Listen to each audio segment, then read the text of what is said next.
ದೇವತಾ ತಾಯಿ 18 ಗ್ರಾಮ ದೇವತಾ ಶ್ರೀ ನಾಗದೇವತಾ ನಾಗಚೌಡೇಶ್ವರಿ ತಾಯಿ ಖಂಡೇನಾಸ. ಇವತ್ತಿನ ದಿವಸ ನಿನ್ನ ಸ್ಥಳದಲ್ಲೇ ಕೇಳೋದಂದರೆ ತಾಯಿ ಇದೇ ಪ್ರಕಾರದಲ್ಲಿ ಶ್ರೀಕಾಂತ್ ಅಂತ ಹೇಳಿ ಯಲ್ಲಾಪುರ ಗ್ರಾಮದವ ತಾಯಿ ಇದೇ ಪ್ರಕಾರದಲ್ಲಿ ಮಂಚಿಕೆರೆಯಲ್ಲಿ ತಾಯಿ ಇದೇ ಪ್ರಕಾರದಲ್ಲಿ ಒಂದು ಕಾಲೇಜಲ್ಲಿ ತಾಯಿ ಸರ್ ಆಗಿ ತಾಯಿ ಇದೇ ಪ್ರಕಾರದಲ್ಲಿ ಟೀಚರ್ ಆಗಿ ಕೆಲಸ ಮಾಡ್ತಾ ಇದ್ದಾನೆ. ತಾಯಿ ಇದೇ ಪ್ರಕಾರದಲ್ಲಿ ಈಗ ಆ ಮಂಚಿಕೆರೆಯಲ್ಲಿ ತಾಯಿ ಇದೇ ಪ್ರಕಾರದಲ್ಲಿ ಪರ್ಮಿನೆಂಟ್ ಆದವ ಒಬ್ಬ ಸರ್ ಬರ್ತಾನಂತ ಹೇಳಿ ತಾಯಿ ಇದೇ ಪ್ರಕಾರದಲ್ಲಿ ಅವನಿಗೆ ಒಂದು ಸೂಚನೆ ಆಗಿದೆ. ತಾಯಿ ಇದೇ ಪ್ರಕಾರದಲ್ಲಿ ಇವತ್ತಿನ ದಿವಸ ನಿನ್ನ ಹತ್ರ ಕೇಳೋದಂದರೆ ಆ ಸರು ಪರ್ಮನೆಂಟು ಸರ್ ಬರ್ತಾನೋ ಇಲ್ವೋ ಅಂಥೇಳಿ ತಾಯಿ ಇದೇ ಪ್ರಕಾರದಲ್ಲಿ ಇವನೇ ಕೆಲಸ ಮುಂದೆ ನಡೆಸ್ಕೊಂಡು ಹೋಗೋದು ಅಂಥೇಳಿ ತಾಯಿ ಇದೇ ಪ್ರಕಾರದಲ್ಲಿ ಪರ್ಮನೆಂಟ್ ತಾಯಿ ಇದೇ ಪ್ರಕಾರದಲ್ಲಿ ಅವನು ಯಾರು ತಾಯಿ ಇದೇ ಪ್ರಕಾರದಲ್ಲಿ ಸರ್ ಬರ್ತಾನೋ ತಾಯಿ ಇದೇ ಪ್ರಕಾರದಲ್ಲಿ ಬರುವುದಿದ್ರೆ ಬಲಗಡೆ ಪ್ರಸಾದ ಕೊಡಬೇಕು.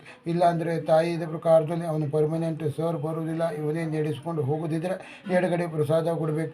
ಇವತ್ತಿನ ದಿವಸ 18 ಗ್ರಾಮ ದೇವತಾದೇವಿ ಶ್ರೀ ನಾಗದೇವತಾ ನಾಗಚೌಡೇಶ್ವರಿ ತಾಯಿ ನಿನ್ನ ಹತ್ರ ಯಲ್ಲಾಪುರ ಗ್ರಾಮದಿಂದ ಆ ಶ್ರೀಕಾಂತ್ ಕುಡಿ ಕೇಳಿದಾನೆ. ತಾಯಿ ಇದೇ ಪ್ರಕಾರದಲ್ಲಿ ನಿನ್ನ ನಂಬಿ ನಿನ್ನ ಶಕ್ತಿ ನಂಬಿ ನಿನ್ನ ಪೀಠ ನಂಬಿ ಕೇಳಿದಾನೆ. ತಾಯಿ ಇದೇ ಪ್ರಕಾರದಲ್ಲಿ ಇವತ್ತಿನ ದಿವಸ ಅವನಿಗೆ ತಾಯಿ ಆ ಸೂಚನೆ ಏನುಂಟಲ್ಲ ಅದು ನೀನು ದೂರ ಮಾಡಿಕೊಡ್ಬೇಕು.